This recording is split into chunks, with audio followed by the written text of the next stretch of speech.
With us today is Dr. Chris Sessums, Director of Educational Research at the Internet Time Lab in Berkeley, California, and John Corshen, CEO of GoingOn Networks. Chris comes to us having spent the past 12 years working in higher education as a student, administrator, faculty member, and MOOC designer at the University of Florida. He has extensive experience teaching, studying, and researching teaching and learning online. Chris regularly consults with higher education institutions on how to design, implement, and scale online learning programs. As both an entrepreneur and technology luminary, John brings a different perspective to today's conversation. John has spent the last 20 years helping to build successful enterprise internet software companies. Throughout his career, John has touched almost every aspect of design, development, marketing, and sales. So without further ado, let me turn it over to John and Chris, and let's get started. Hi, Chris. Thanks for joining us today. Hi, John. It's great to be here, and thanks for having me. So, Chris, should we talk a little bit about MOOCs? That sounds like a great idea. Let's do it. All right. Well, where should we start? Well, I know, John, that you've spent your career in technology in the startup arena, so perhaps I can pose a question that I know that many of our colleagues have been asking, both in general and more specifically as it relates to MOOCs. And that is, why is Silicon Valley so interested in education? Yeah, Chris, that's a great point, a good starting point as well. Great question and a good starting point. I think there's a lot of reasons, but a few of the main ones clearly circulate around the fact that the education market is a market that persists and has been growing since times in Mesopotamia. But at the same time, we're also seeing rapidly changing funding models, and in many cases, what we hear is that schools are receiving less funding through the government institutions. In some cases, financial aid is a bit harder to come by. So the pressure is for these schools to look for new ways, new, more entrepreneurial ways to drive revenues from their expertise, their faculty, and their content. Clearly, in parallel with this, there's been the mainlining of online learning. I think it's now very much an accepted modality and pedagogy. Excuse me. And clearly, the technologies have come a long way. Really, on top of this, one thing to recognize is that there's been a cultural shift towards an understanding of social web networking and social web collaboration. And anytime you can take a large network of people within a sort of growing market, I think that there's an opportunity for a variety of different monetization strategies, ranging from advertising to direct consumer charges. So I think when you take the concept of online and you put massive and open in front of it, it generates a lot of interest and definitely connects to models that we've seen work in other market segments. So, but Chris, I guess, before we get ahead of ourselves, perhaps we can, step back and set up some context. And perhaps the best place to do that is to ask you to start by really explaining what a MOOC is. Well, I'd be glad to. And in simple terms, a MOOC is a type of online course. And initially, MOOCs were defined as massive, that is, they could accommodate an infinite set of learners, that they were scalable, that they're open, that is, that the content is free and available to anyone. They're online, meaning anyone that has internet access can get on and access the course. And it is a course, that is, a collection of academic units of curriculum and instruction offered within a fixed set of dates. So typically, MOOCs are designed to accommodate large numbers of students and are considered open in terms of anyone with an internet connection can gain access or entry to the course. As a course, a MOOC serves as a place where participants can view content, participate in activities, submit assignments, and engage with other participants via forums or within activity streams, as you've noted about online courses in general.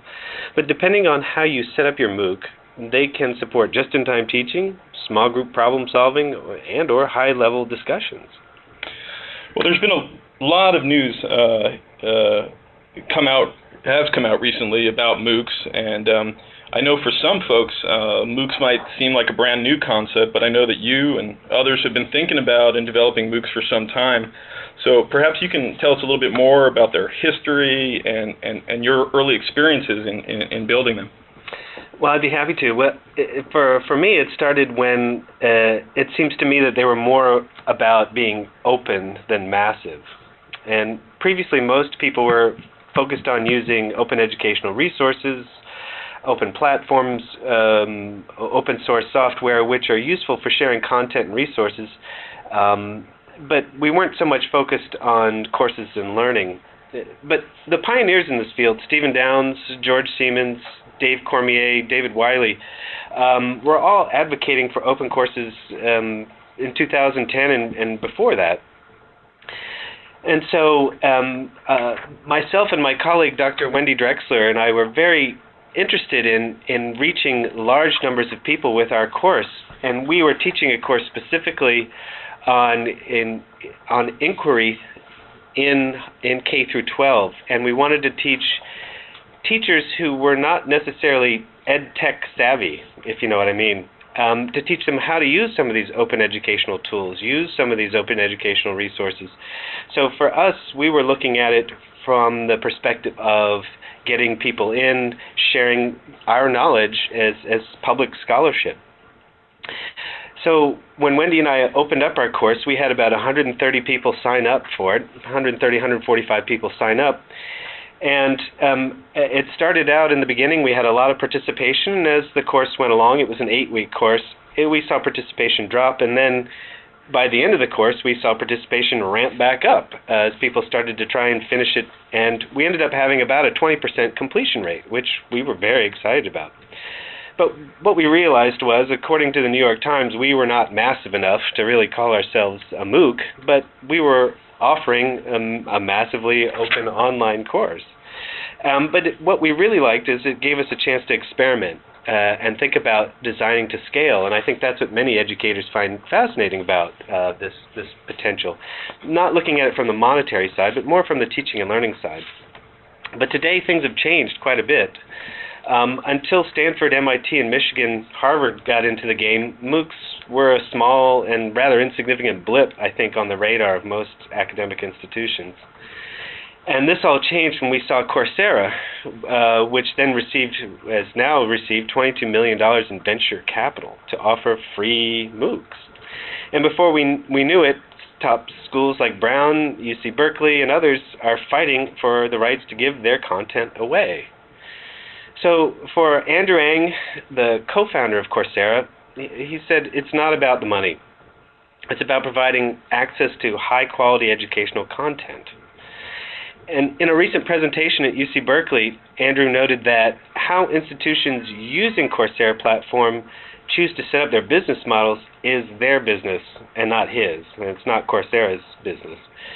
While questions concerning how open and free online courses from stellar institutions will be funded remain to be answered, many are left with wondering why venture capitalists would invest significant amounts of money into a company that doesn't have a clear monetization plan. Those of us in the Berkeley audience listening to Andrew were kind of confused. We also mentioned that Coursera, besides Coursera, there's some other for-profit education ventures have entered the fold, like Udacity and Udemy, OpenStudy, with the intention of capitalizing on academic content. And who will remain standing a year from now and what impact these companies will have on intellectual property, on higher education in general, is anyone's guess. In other words, we're in the wild, wild west.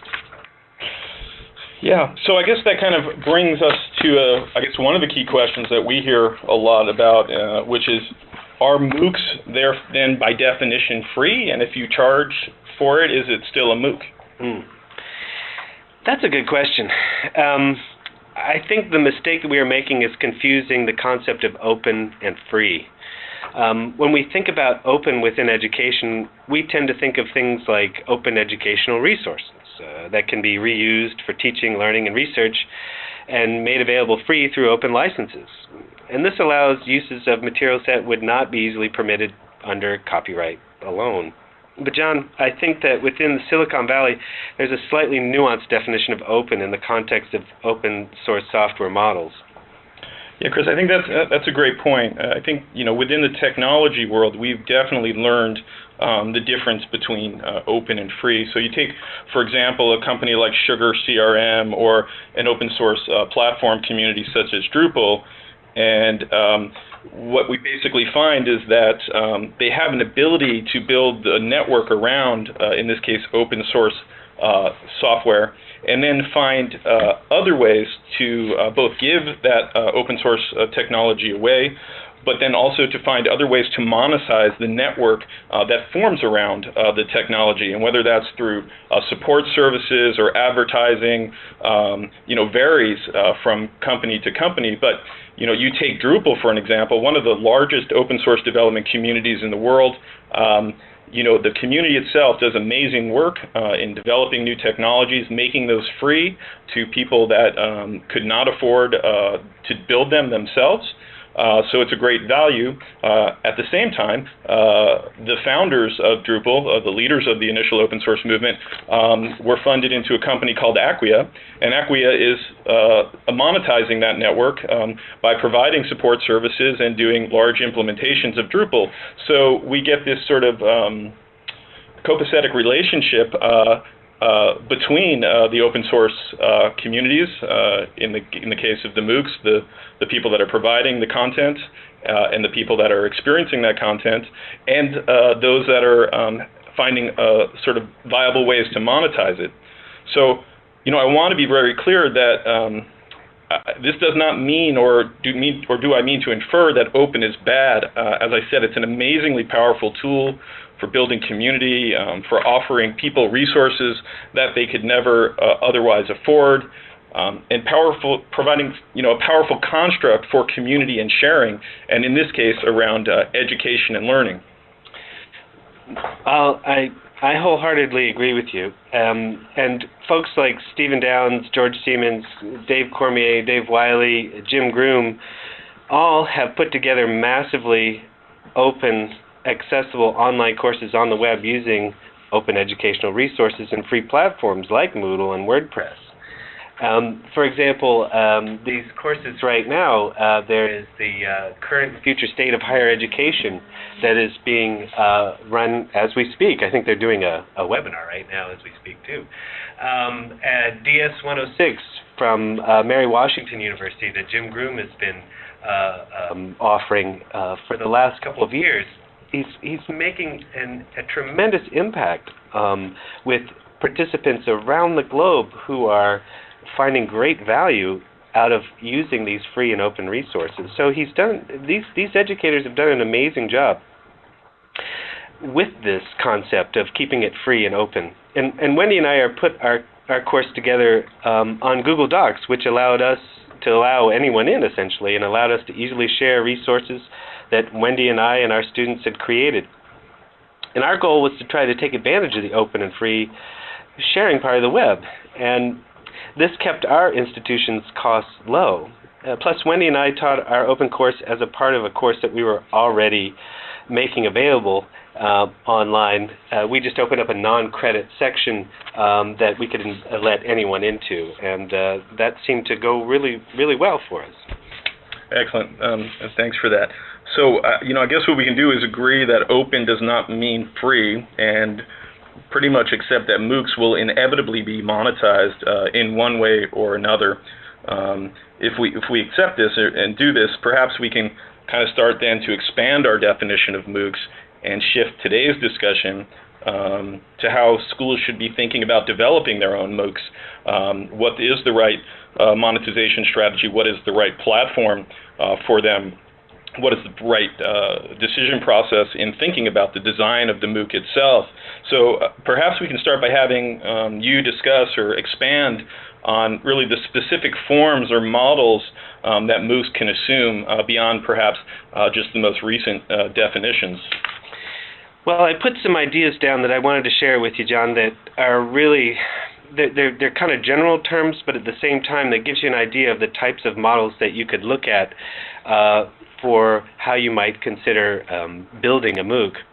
So whether you're interested in offering a short, non-traditional course to hundreds of students for no academic credit, or a traditional semester-based course to a handful of students, MOOCs are essentially built around two participatory variables, and they are structure and autonomy. The structure comes in the form of decisions course developers are making concerning social and learning outcomes. That is, the activities, the timelines, the deliverables, the defined levels of engagement that they want to see in the course. Thus, a participant is offered a context, a path, or paths to follow depending on how the course is constructed. Participation, on the other hand, can range from highly prescribed to highly autonomous, wherein participants basically choose their own adventure. What a MOOC looks like for you might look completely different for another institution. And such ambiguity is a natural part of the platform's evolution as institutions discover new and different ways to aggregate and disaggregate their content. Again, for MOOC adventurers like Downs and Siemens and Cormier, a good MOOC experience is more about social connectedness rather than lectures and tests. MOOCs in this sense are highly desirable for supporting network effects, that is, when the value of human connections is greater than or equal to the price of what is being offered. So, in other words, what makes a MOOC valuable is its capacity to connect participants to others and their thinking. This same notion was fostered by John Seely Brown and Paul DeGuy with the idea of using the collective intelligence of a group of people as a means for cultivating and sharing new knowledge and new ways of seeing. However, as an open emerging model, MOOCs are still evolving in terms of how they're used by higher education institutions. And like other forms of online education, MOOCs are open ground for experimentation on large and small scales. Yeah, I agree. We have some experience at GoingOn in building some large MOOCs with the University of Pennsylvania, and when we got done with the course, there were thousands and thousands of posts, and really to a T, most of the participants said that they learned more from their peers and cohorts than they did from the formal instruction. And in fact, many of them during the course itself spun off and formed subgroups on our platform so that they could continue the discussion in areas that were specifically relevant to how they were viewing the course or the reasons for which they were taking the course. And we'll talk a little bit more about that UPenn experience towards the end of this presentation. But for me, it sort of came to realize at least one perspective on MOOCs is that they're really a new paradigm for publishing, and that it's a new way to monetize content. I know that for me, I have talked quite often about open educational resources, and at one point I was interested in architecture, and I searched the MIT site and found essentially Architecture 101. When I pulled down the resources, what I found were a set of slides that were all pictures of the sort of outside of a building. There was no text or context, and so it really perhaps was only valuable to someone who really knew what they were looking at, which unfortunately was not me. But what I think is different about the MOOCs is that we've taken it kind of the next step by adding, this types of content and collaboration and social sort of connectedness by providing both a better context and then for people to create their own sort of subcontext and discussions around that content. So, I think we'll see a lot of publishers and other content providers jumping into this game as well as they understand that this is perhaps a new paradigm for publishing that goes well beyond the contents of a book or a simple online course. So I think that what we're talking about here is that MOOCs are flexible medium and format. They can accommodate a number of different teaching and learning styles. They're heavily sort of focused around a facilitated model, heavily focused around social connectedness, or at least need to move in that direction. But maybe you can tell us a little bit more about these concepts of formal and informal learning aspects of MOOCs. I'd be happy to. And I have to admit, I think I went and visited that MIT course on architecture myself because I was always fascinated with those Frank Gehry buildings over there on campus in Cambridge. As a formal learning environment, like any online course, a MOOC can be constructed to deliver formal academic content and support interaction, feedback, and assessment. It's an online course, right? But as an informal learning environment, a MOOC, as you mentioned, John, could be designed to offer additional networking opportunities between participants, including study groups, real-world problem discussions, expert networks, and spin-off conversation. I was really glad to hear you describe that with your UPenn experience. Beyond formal course offerings, a MOOC could be designed as a research platform where participants serve as subjects for academic research. I mean, B.J. Fogg, who's a professor over at Stanford University, uses Facebook to provide surveys, forms to fill out, question and answer forms, focus groups around the content in his course, which he then uses to support his own research agenda. And he makes that very clear up front, and there's no and participants don't seem to have a problem with that. So a MOOC can also serve as it could also serve as a showcase platform, that is, to highlight and share student and faculty work, and share projects, research, as well as invite others to share in their feedback and critique around these kinds of things.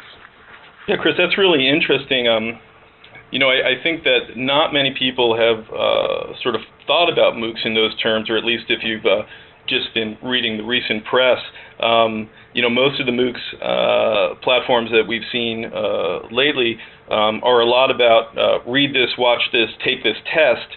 And I think what you're talking about is really the broader aspects of creating an open online learning community. And we will talk, again, towards the end of this presentation about this concept of creating a community around sort of areas of study, not just around specific courses, and really how social connectedness can move really to an entirely new level, and think about how knowledge networks can be formed.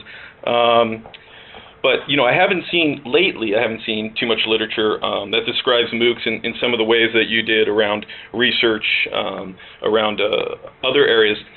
So maybe you can expand on that a little bit further.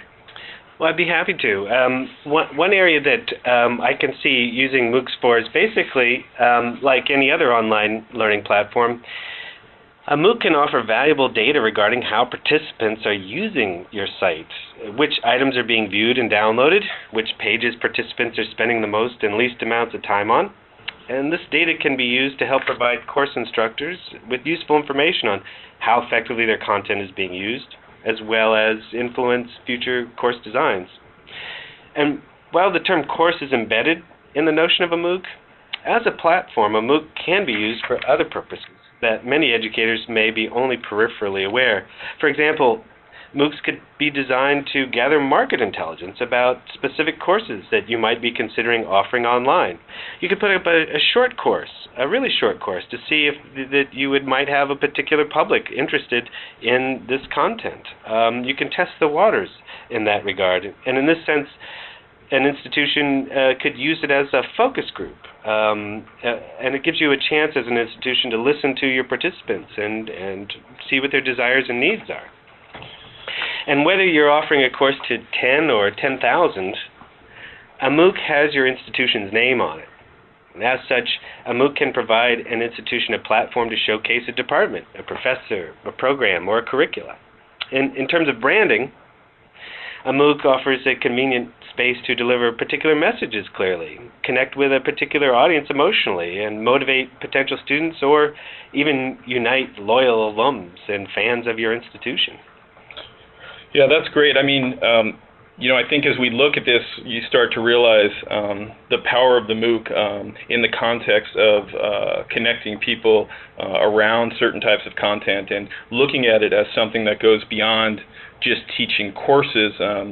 It's really a sort of network of learning, and a new type, as I mentioned earlier, of publishing and research platform. But what I've seen is that there's initially has been sort of a rush to get on board, and in some cases to give away your content, or to decide to join a given network or lose out to somebody else.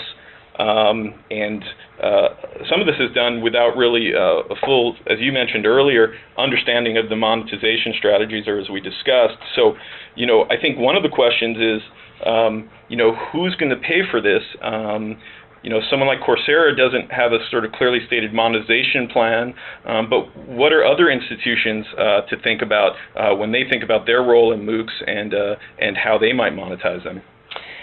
Well, let me back up a little bit and give you some context as I see it in terms of how monetization might work here. While MOOCs represent a real disruption to conventional higher ed by changing the way institutions deliver content credentials online, they allow institutions an opportunity to consider new business models, as you said, beyond simply offering online courses.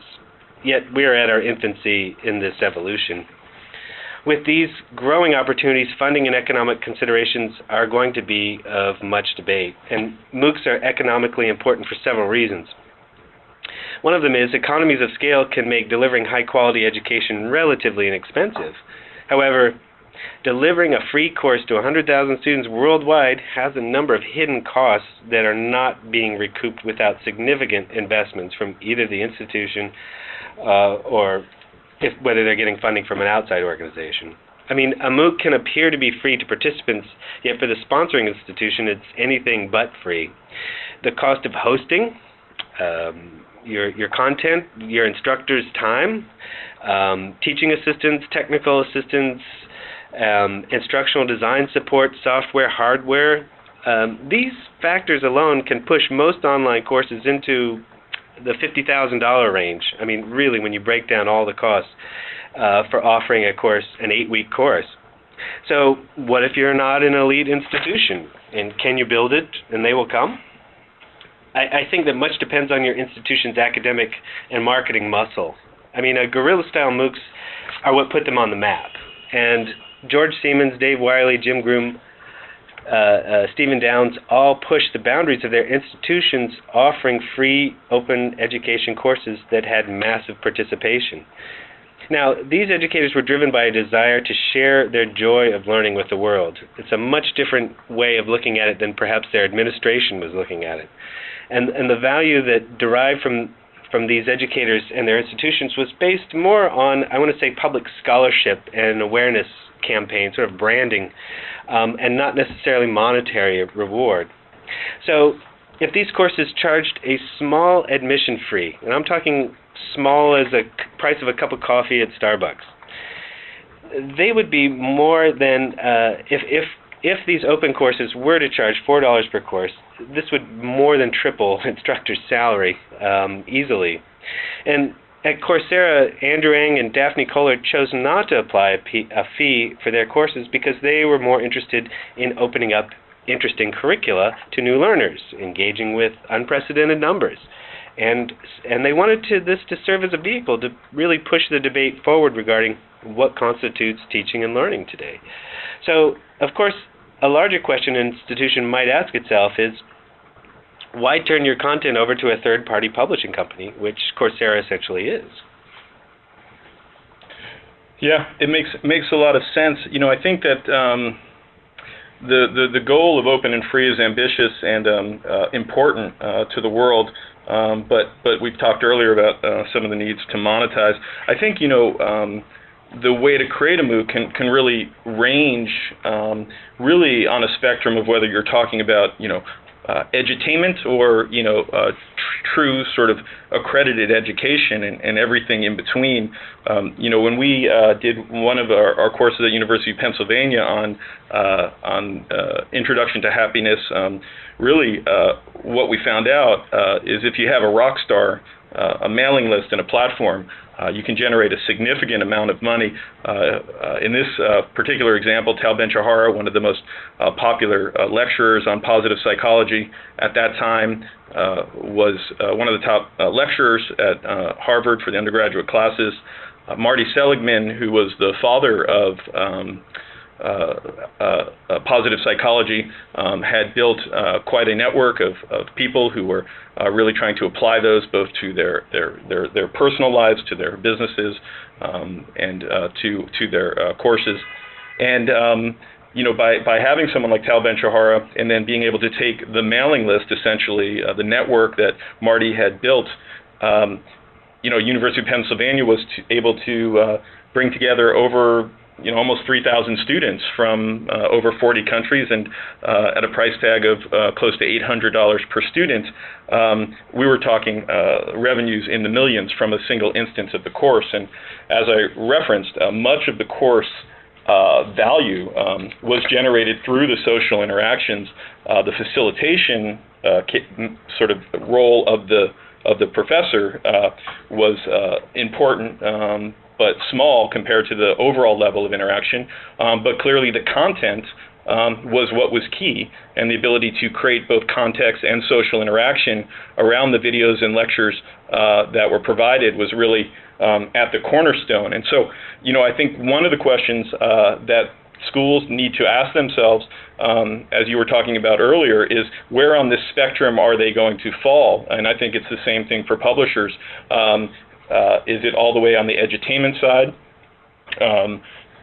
bringing together people around something like sewing? I think there's a site that I think has done a great job called Ravelry.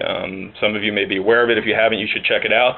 But it's really all about sewing, but compared to perhaps a time where you would go to a sewing site and download a couple patterns, we're talking about real collaboration, real sharing of ideas, sharing of work, connecting with people that might have specific expertise within the broader context of knitting, forming groups and local groups, exchanging different supplies. And so that's really kind of a level of engagement. And that's not just a course. They perhaps have courses in there, but it's a thriving online community. So I think we'll talk also about stretching that beyond the topics of the course. But then we also have to think about it on the other side of the spectrum as educational device, and perhaps people could be misinformed in thinking that it's as easy as just sort of pulling together some people and making the course available online for free. Right. Well, that's where you get people like myself who focus mostly on the educational side of the house. This is when we get a little concerned. I mean, monetization is an important question, but it's not one. I think that it's funny. It's not one that I want to say most educators in the classroom are necessarily thinking about. And I also just wanted to say thank you for mentioning Ravelry. Wendy Drexler, my colleague, is a huge fan of knitting, and it's nice that you mentioned that. She's always happy when somebody mentions knitting in a presentation, so you get bonus points for that. I mean, teaching and learning online requires a different set of pedagogical skills than teaching and learning face-to-face, right? We all know that. Plus, educational design takes time.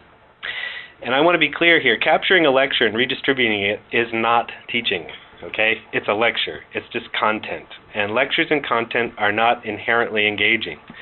Teaching and learning online starts with adopting a student or a learner perspective first. Remember, this is the big shift that online learning is sort of offering us.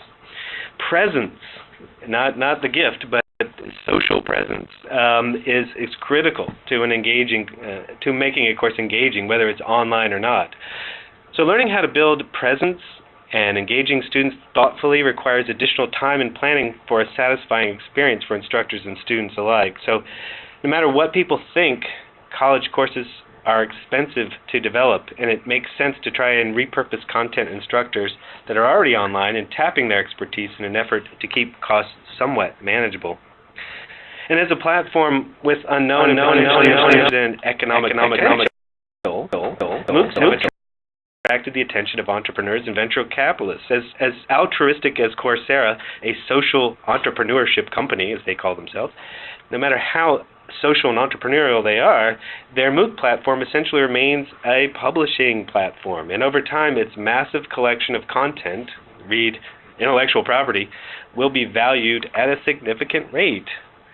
When pressed for answers on how Coursera even plans to make money by offering free courses, Andrew Ng has offered suggestions like selling a list of stellar students to companies interested in acquiring up-and-coming skill and talent. In this case, the Coursera model could easily evolve into a mechanical Turk, wherein companies would partner with an institution to create courses that serve to solve specific business problems presented by the course sponsor, by the business sponsor. This is a potential model. It's one that might be kind of interesting to certain institutions.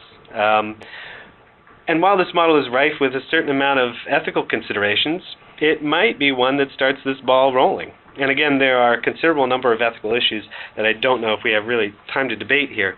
But in this regard, open and free is not truly open and free. Remember, Google's email and YouTube are free, right, but are paid for by advertisers. In 2009, Credit Suisse estimated that YouTube's bandwidth alone cost $360 million to maintain.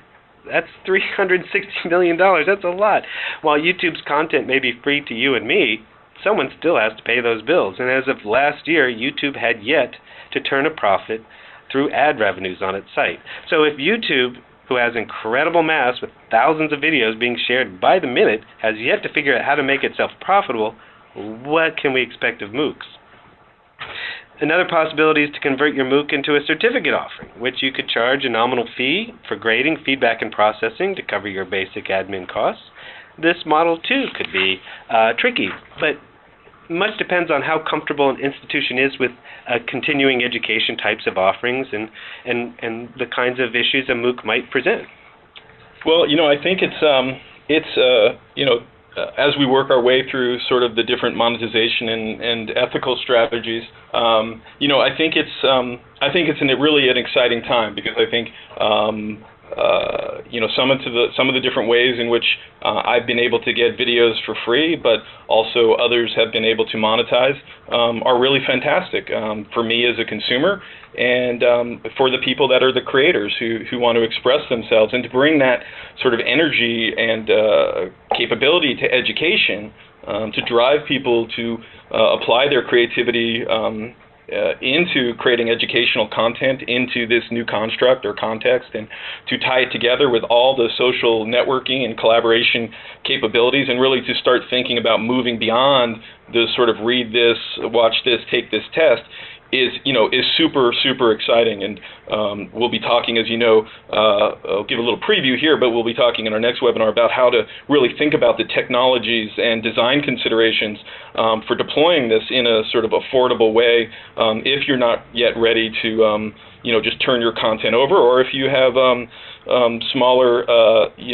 less ambitious goals to get started in generating new revenue sources for your publishing company or for your educational institution, or perhaps partnerships between the both, which we're starting to see, not only to reach students that are traditional students, but also to reach out to businesses and to teach special skills, such as taking a rock star who is teaching new accounting or latest accounting practices and making that available as a MOOC to people who are working at a company like KPMG.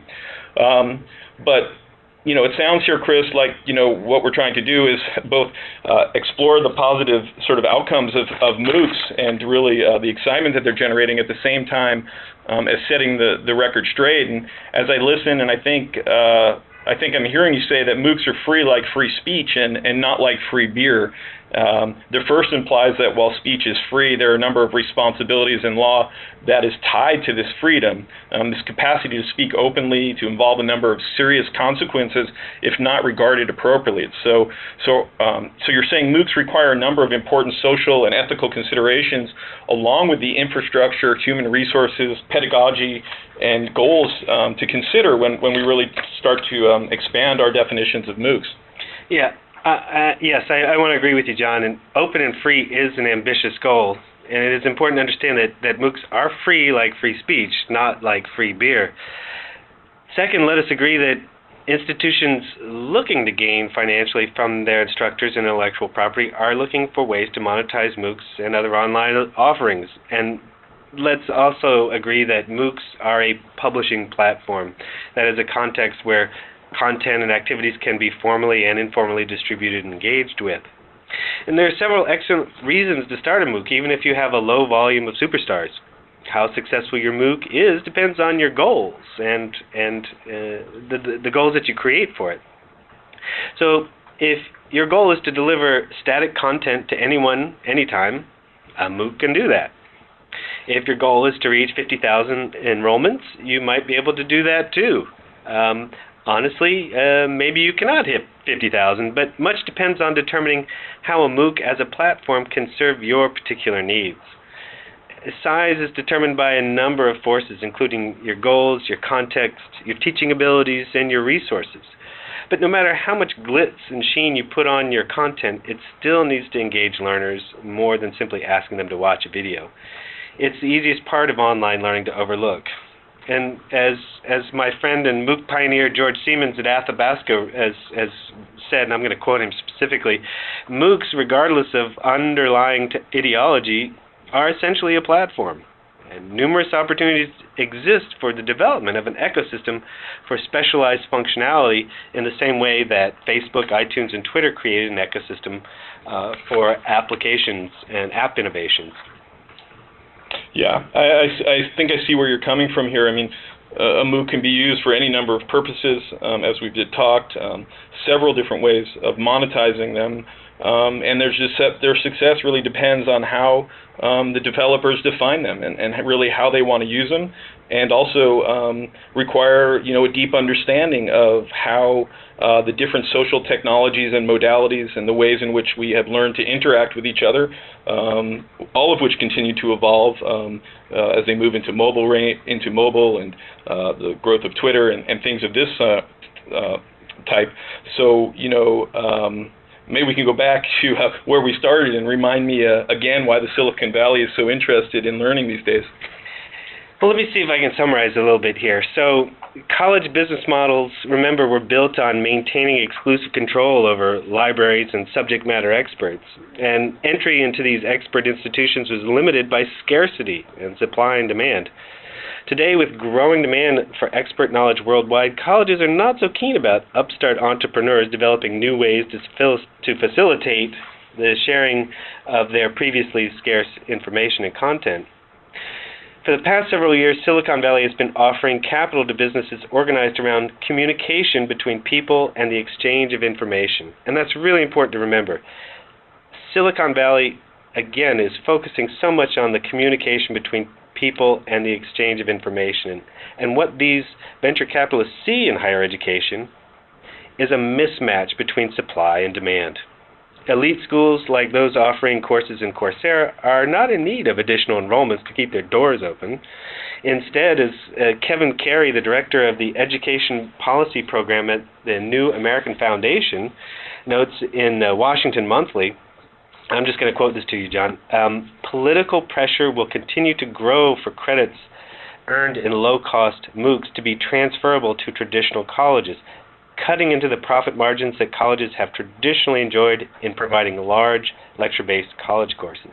And at the same time, people with huge student loan burdens from overpriced institutions will be undercut in the labor market by foreign-born workers willing to work for less because they incurred no debt in getting valuable credentials in the parallel higher education universe. Colleges with strong brand names and other sources of revenue, that is government-sponsored research, will emerge stronger than ever, and everyone else will scramble to survive as vestigial players. And this is a quote from Washington Monthly. So what I think is interesting here is what capitalists in the Valley are asking is, how can we create amazing learning tools for 1 billion people and monetize the network effect? This is not the same question that most university officials are considering. Yeah, I think that's great, but where I think it's going to go is a little bit different. I don't think that one network or one investment clearly will own the day. What I really see as we're out there working with our clients and customers is that everyone and every school has a perspective, has valuable content, valuable intellectual property to offer, has the reach to reach a certain set of constituents, whether that's in their local neighborhoods or across the globe, and that really what we're going to be talking about is really an understanding that the content and the intellectual property that schools have is, of course, a valuable asset. Now, not just within the confines of the course that you mentioned, but really as a broader sort of social learning opportunity, and really will then be open to exploring these other monetization strategies that we've seen in open source and we've seen in the social web. So I think it's a super exciting time. I want to thank you so much for your perspective. I know that we did cover a lot of ground, but I think we laid a great foundation for thinking about all the different types MOOCs, all the different types of organizations that can create them, how we can begin to sort of understand the reality of MOOCs and the reality of their monetization. And with that, I want to just take a moment to give a quick preview of our next webinar in this series, which will be really about the design and deployment and how to think about the architecture and infrastructure and the different ways to get your MOOC to market. So we're going to start looking towards these new designs, the new systems, and the new deployment models. And we'll, at the end of this call, in just a few more minutes, we'll give you the information so that you can continue the dialogue with us by joining the next webinar series. But I think one of the things that we want to talk about as we sort of transition into that is really much of what we've seen in the early MOOCs, as we've discussed in this presentation, are a lot about read this, watch this, take this test. And as was recently reported, and this really comes from a quote from a recent EDUCAUSE, publication, I think it was, it's noted here, what campus leaders need to know about MOOCs.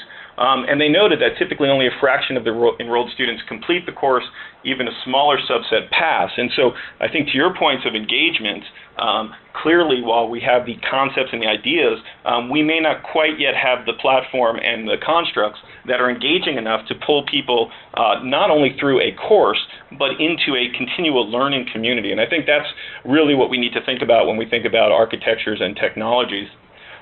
So, we've been talking around here about moving from the course to the network, right?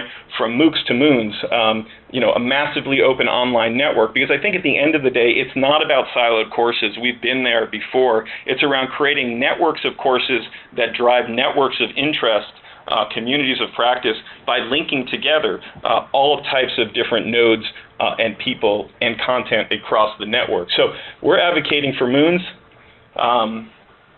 When we think about what it's going to take for schools, institutions, and even publishers to start to create not just these courses, but these networks that encapsulate them, it needs to be easy to deploy and simple to use. We talk about self-service, giving the institutions the power they need to do a turnkey MOOC infrastructure to lower some of those costs that you referenced and to make it easier and faster. It has to be socially networked in a very, very strong way. That's not just friending people, but actually looking for experts or connecting with the people and the relevant information, or having those connections drive recommendations of the things that you might be interested in or the people that you might find useful. It has to be highly conversant. That requires a model perhaps similar to the things that you see in Google Plus and Facebook, where you have an ability to subscribe to the things that you're most interested in, and you have a way to interact and converse that is very easy, not as cumbersome as, for example, email, but more agile, like using activity streams and being able to comment, to share them, to like them, so on and so forth. Absolutely, as the MOOCs grow and you talk about these huge numbers and you talk about bringing them into a broader network, there's going to be so much noise that we have to find a way to cut through that noise. Your view of the MOOC, or of the Moon, I should say, should be personalized and gamified to help you connect with the sub-communities and the sub-subjects or areas of study that are most interesting to you. That could be even those, as you mentioned, the employers that are really interested in reaching out to those people. It has to have a way of really intelligent being facilitated.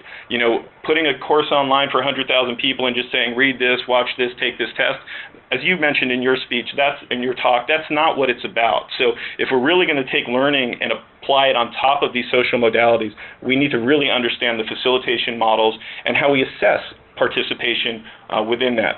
And lastly, as we started to reference, when we start looking at the Moon, we need to go from sort of courses to virtual commons. And the picture that you see here is an example of a shared network that can be around any topical area that brings together courses, communities of practices, the studies and the work groups, the expert networks, and provides an infrastructure for these to develop organically and incrementally, both from the top down and from the bottom up. And really, for GoingOn, that's what we have spent really a ton of time trying to understand as we've deployed our network into these private institutions.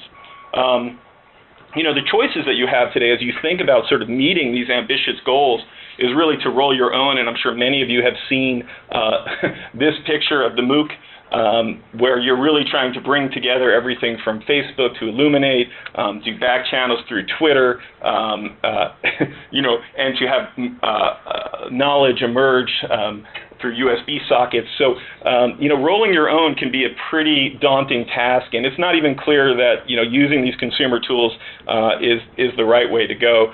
Clearly, you can give your content away, and whether that's under traditional publishing models, or whether it's working with these new sort of network providers, there's absolutely nothing wrong with that. It's a model that has worked for shared distribution and sharing of the revenues. And you can also really start to utilize network services where the platform is there for you. The publishing platform exists, much like what the iPad is doing for publishing books or the ebook. It's easier to publish and reach a large audience. And you can utilize that service to bring your rock stars, your content, your expertise, your pedagogies, and your monetization strategy to the market. So a brief advertisement for GoingOn. We are a privately branded sort of social collaboration network. We utilize and have integrated many of these social modalities into this self-service environment, where faculty, students, administration can connect, converse, and learn. We apply this both broadly to building networks across campuses to help them solve their communication and collaboration problem and to start to build their virtual campus. And increasingly, we're applying these to providing these MOOCs, these broader sort of environments for delivering sort of interconnected MOOCs and community capabilities. This is not a small task. This is not something that's easy to grow in-house with a couple Drupal programmers and tying together a little bit of Facebook or Twitter. They are a very large, significant open source technologies that circulate around big data and high volume activity streams. So we'll talk more about those requirements in our next session, but it's big business, as you guys can see from some of the investments that have gone into the technology platform companies like ourselves. I want to just give you a quick sense of really what it might look like to think about it not only as a course, but to think about it as a commons. And so we'll do this very quickly as a teaser towards perhaps a full demo or a broader discussion in our next webinar. But what you're seeing here is what we call the creation of a conversation space. Now, this is just a topical area where people can come together and discuss anything from what is the future of MOOCs to what's happening within the Faculty Senate. It takes less than 30 seconds to create. Once you create it, it uses activity streams to help you to easily post content into the stream, to engage with the stream, to understand what's going on, to connect with the content or follow the content and connect with the people that are participating in the stream. And so this is just one sort of type of group in the network, this conversation group. There's other ways of creating other types of groups that are less about many-to-many and more about pushing content out in the forms of a broadcast channel. And the concept that we've introduced is this concept of the commons, right? And what the commons does is it takes sort of everything that might be in this area of discussion, in this case, sort of the academic technology network, and it brings together these different types of nodes or different types of groups to form this massively open online network that brings together conversations that you see on the left, channels that you can subscribe to or follow for publishing out, and then communities, which can be built around communities of practice or around specific courses. And then, as you can see, also allows you to connect with people, to chat with them, to send them private messages, to see their expertise or through their badges and gamification. So the Commons is really a group of groups that brings everything together and really defines this broader vision of a sort of open network versus just an open course. And lastly, obviously at the center, there still does need to be the course. There needs to be an easy way to create through drag and drop or easily branding functionality to create a course and to share content, assessments, videos, etc. So we'll take a look a little bit deeper at these concepts and some of the technologies, both ours, but also ones that are being used by organizations like academia.edu and so on and so forth.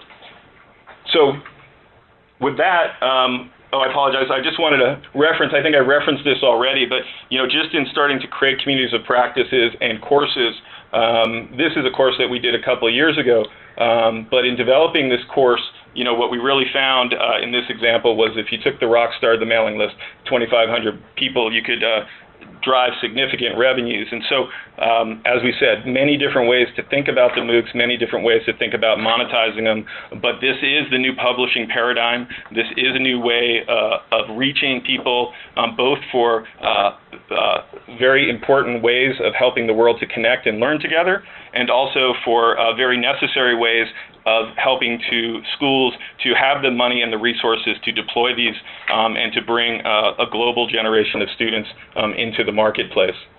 So I want to thank you all very, very much for attending. I hope you found it to be a useful dialogue. I want to thank Chris again for his time. He's did a fantastic job. I've really enjoyed his perspective and working with him on this. We would love to have any of your questions, and I'm going to turn it back over to Jen, who's going to do some quick wrap-up. If there's any questions and people want to stay on, we can answer them. And Jen will give you some information if you would like to get this presentation or if you'd like to sign up for the next webinar. Great. Thank you, John. We do have a few questions from the audience. And again, if you have any, if those of you in the audience that are still with us would like to add some more questions to the chat, we're trying to get through them pretty quickly right now. So the first question, elite institutions have billions of dollars in endowments, so they can afford MOOCs. Is there a way, or is this a way to drive out state institutions that are virtually broke? Well, do you want to say who that question came from? I don't think so. I think that, as I said, everyone has something to offer. Everyone has a constituency that they can reach.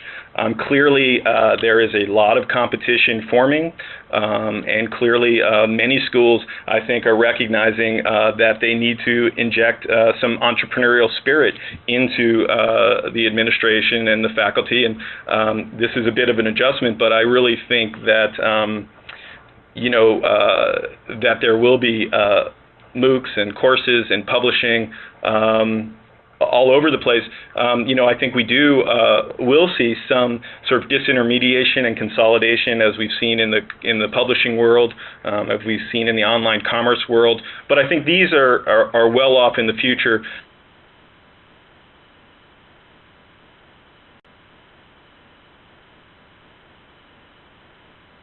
I think what's more important is thinking about the millions or billions of people that don't have access to educational resources that we can now go out and reach. And perhaps that's where the larger institutions will spend their time. But also there's many, many people closer to home in rural communities throughout our country that everyone has a role in reaching out to. So I think we're very early, and we should we'll focus more on getting started than worrying where it might end up. One more question. In my institution, as a faculty, I own my own intellectual property, so my university cannot offer it online without my permission. How the university markets my intellectual property is very much on my mind. Can you comment on that? That's an interesting question. While you do technically own the intellectual property for your course, and no one is ever going to argue with that, that's covered under federal law, institutions do retain a certain right to use your content because once you put it into an online course shell, you're now sort of co-sharing ownership of that because the university's put in significant resources. The university's added significant resources to allow you to put that course online. It's not so much of an ownership issue, I think. It's really comes down to, how do you want to, are you interested in monetizing this as a faculty member, or is this something you're worried about your institution monetizing? And that's going to involve more, I want to say, local politics than it is any kind of larger scale issues. A lot of these issues, the governance issues, are really, you find that are local issues, that is within your own institution. Chris, I would expand on that. We've seen this a little bit in the publishing business, right, and the relationships that are formed between publishers and faculty.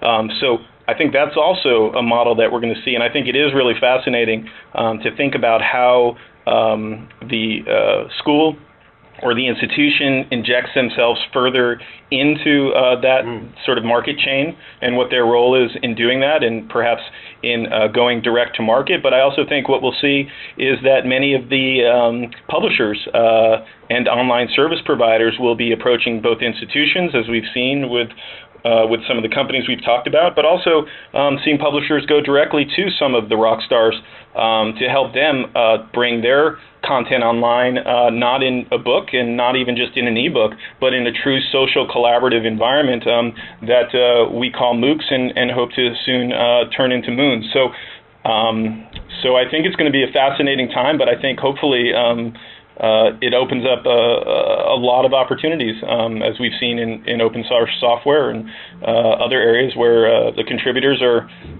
contributing. And we'll have to absolutely make sure, as I think this points out, that the revenues are distributed evenly and fairly, and that's always something to watch as different markets move online. That's true, and when I think about Pearson and Blackboard and what they've done together, I mean, they're trying like crazy to get faculty to use their online e-materials and adopt all of this. But I see some faculty jumping in. I see some faculty very hesitant to get involved with or get in bed with publishing companies and what they're doing with their content for their courses. So I think you're right, John. I think it's still wide open, really, really wide open.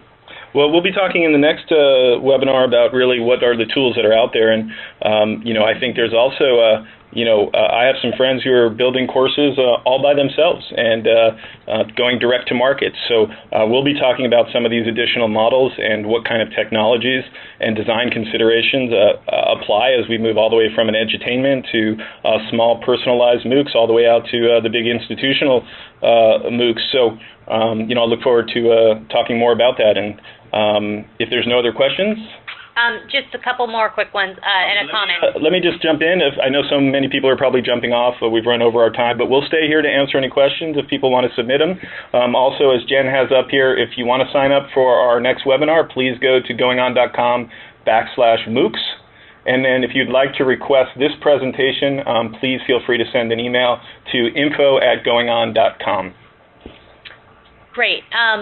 One question from Penny. What tools can be used to build a moon? Well, I know of one that's excellent, but I think we're looking at a new sort of paradigm of technologies, and when you think about these MOOCs and think about bringing them into moons, you're talking about something that goes well beyond the sort of typical architecture of a course or learning management system. I think you can look to Blackboard and see some of the stuff that they're starting to add. I think it'll be time before it does this. For myself, my passion has always been about bringing social collaboration technologies into the learning environment, and so we've built a very complicated or sophisticated architecture for supporting this sort of networked nodes, recognizing that this type of collaboration can't happen in one page or one course. So I encourage you to go to the site and request a demo if you'd like. I think we're seeing, as Chris mentioned, other technology providers that are coming up. And I think what we've seen is early on when we talked to schools, they thought a lot about Facebook and Twitter, and those are important things to integrate with, but really not the core foundation of the platform. And then lastly, I think that you'll see publishers, as I mentioned, starting to bring these social learning platforms to market as part of their content offerings, along with ebooks and iPad books, but more broadly as a preferred publishing mechanism. I know that if I had the choice between going in and reading a book, whether it was on how to sew or some other hobby that I was interested in, it'd be great fun to both join a community and to participate in sub-courses within that network. So I think we'll see it coming from many places, but the technology market is still relatively young. And our final question, John, you mentioned an Intro to Happiness course. I believe it was through a MOOC through UPenn, and someone wanted to know if that's still being offered. Unfortunately, it is no longer being offered, but still in high demand. You know, what was really fascinating about that course, and maybe we'll think and talk about this in the next webinar, is a lot of the topics and discussions around MOOCs today have been around the types of MOOCs that can be really quantifiable, almost driving towards certifications, or a lot around technology, skills development, really wonderful stuff. The interesting one was, people don't tend to think of the soft side as much as they say in the publishing business, but here's an example of positive psychology where people were drawn together really around sharing and their passion for the subject. And so that course is not being taught anymore. Maybe we'll have an opportunity to revive it, but I encourage all of different institutions to not just look at the core sciences, which are of course important, but to really look across the full spectrum of social sciences and understand where this edutainment meets education line comes together, and to expand their view of what a student is. Great. Thank you, everyone, for joining us today. Again, if you would like a copy of the slides or you would like more information about today's presentation, you can email us either at info@goingon.com or at sales@goingon.com. We look forward to having you join us next month, and if you'd like to get more information about our next webinar, again, you can go to goingon.com/MOOCs. Thanks again.